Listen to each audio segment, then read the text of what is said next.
Every morning on the Today Show, co-host Hoda Kotb presents a brief segment called The Morning Boost. And it's a heartwarming video about something terrific that happens in everyday life. And in these clips, people capture the moments that make life worth living, and they share them with all of us.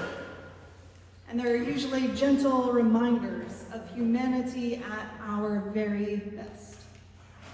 In one recent Morning Boost video, a group of middle school boys were running a big race.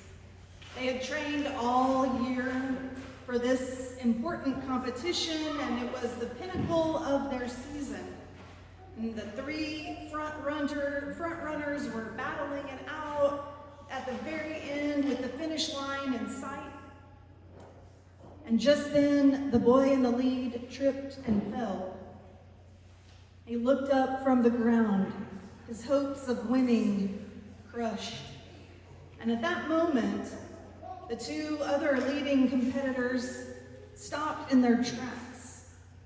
They both turned around and went back to their friend and helped him to his feet, with a friend on each side supporting him. The three boys crossed the finish line together.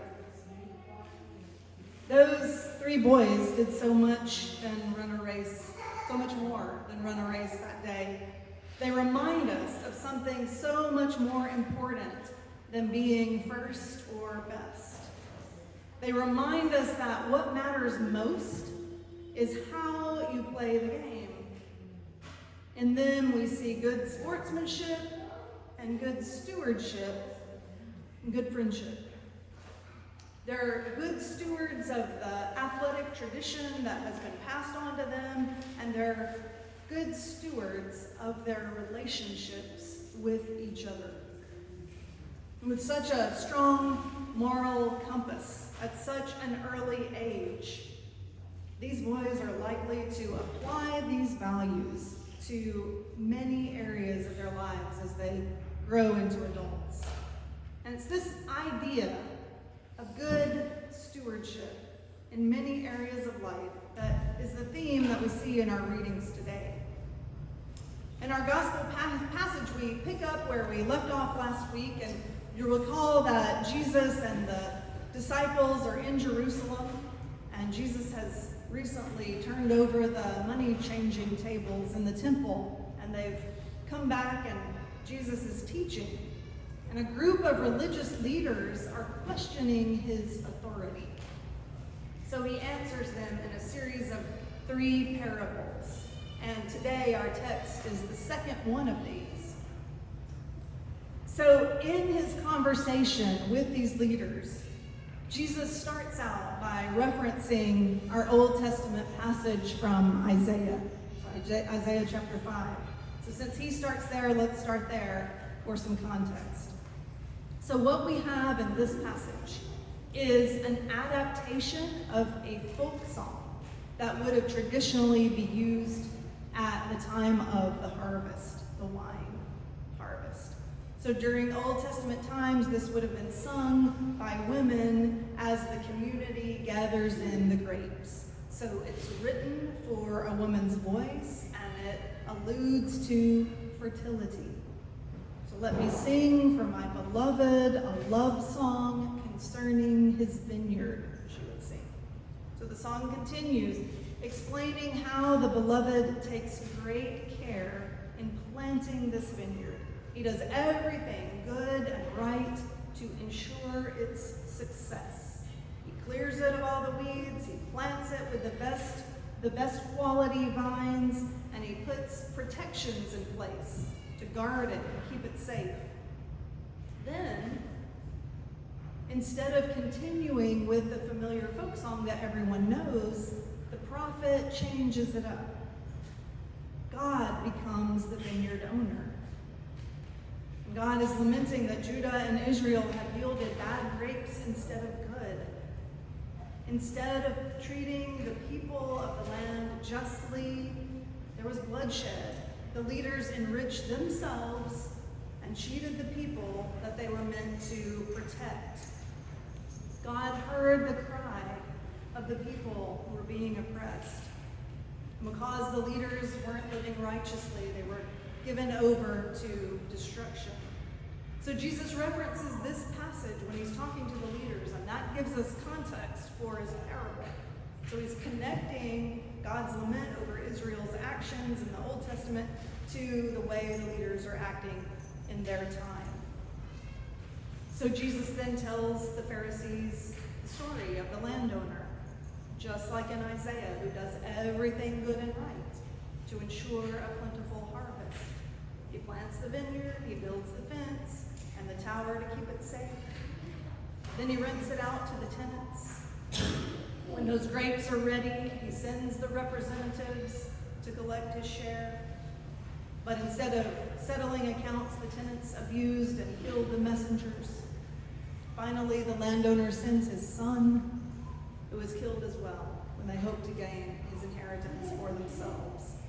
And that's the key here to the story. The tenants want the inheritance for themselves. They feel entitled to ownership rather than their rightful role as stewards.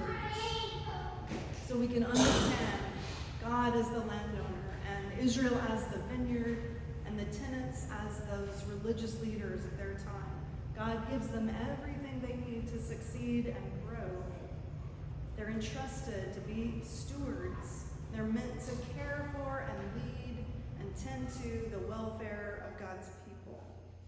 But instead, they create inequities that crush them. God sends the prophets as representatives to bring God's message over and over. At last, God sends the Son, Jesus. So Jesus asked the leaders, what do you think will happen? And of course, the leaders pass judgment on themselves. The kingdom of God will be taken away from you and given to a people who produce fruits of the kingdom.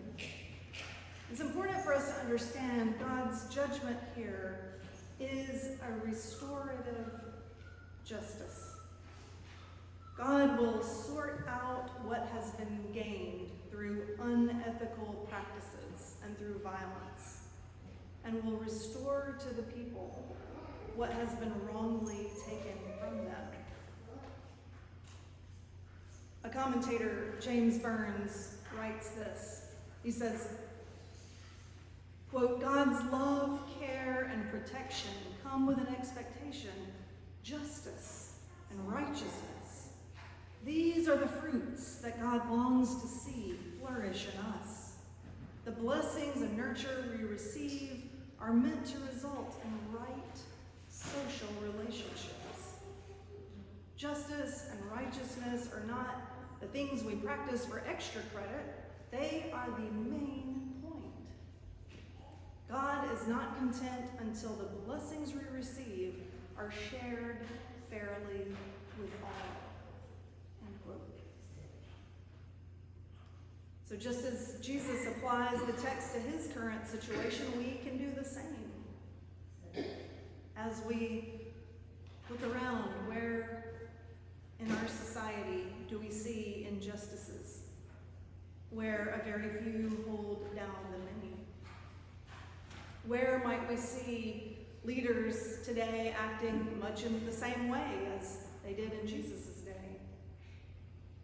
And also calls us to take a hard look at ourselves. How might we participate in systems that oppress others? What actions might we take to restore justice? We are tenants in God's vineyard, not owners. Stewards of God's good gifts. It's our job to tend and care for the vineyard and all the people in it. We're called to good stewardship of all that God has given us, whether it's the environment, shared resources, and most especially our relationships with each other. And this is the principle that those 3 young runners understood so well when they picked up their competitor and finished the race together. We are so much stronger, united, when we look out for one another